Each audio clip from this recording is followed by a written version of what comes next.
बिस्मिल्लाहिर्रहमानिर्रहीम। आज यहाँ मैं ऑस्ट्रेलिया में मौजूद हूँ और माशाल्लाह बरामन कैटल का एक बहुत बड़ा फार्म है जिसका हम विज़िट कर रहे हैं।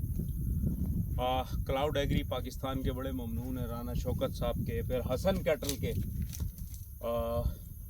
कि यकीनन इस किस्म की अपॉर्चुनिटी DCFA पाकिस्तान भी फार्मर को देगी,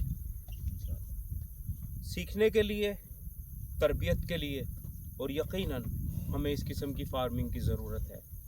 आप यकीन जाने यहाँ ये जो फार्मिंग कर रहे हैं यहाँ के किसान, और ऑस्ट्रेलिया की तरक्की में वो अपना हिस्सा डाल रहे हैं। दुनिया भर से ख़रीदार आ रहे हैं, इनसे ख़रीदारी कर रहे हैं, और यकीनन पाकिस्तान में भी एक इनिशिएटिव लिया गया है और कारपोरेट फार्मिंग का आगाज़ हुआ चाहता है। तो यकीनन हमें इस किस्म की कारपोरेट फार्मिंग की ज़रूरत है। पाकिस्तान में फूड सिक्योरिटी का मसला मुंह फाड़ के खड़ा है, क्योंकि छोटे डे ओल्ड कट्टलों की स्लॉटरिंग है, किसान उन्हें पालता नहीं है।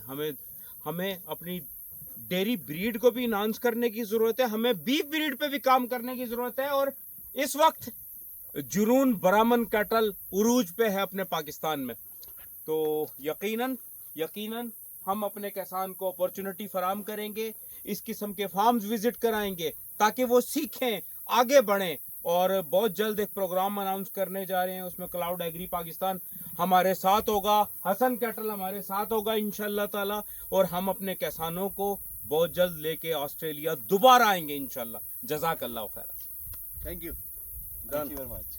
My pleasure.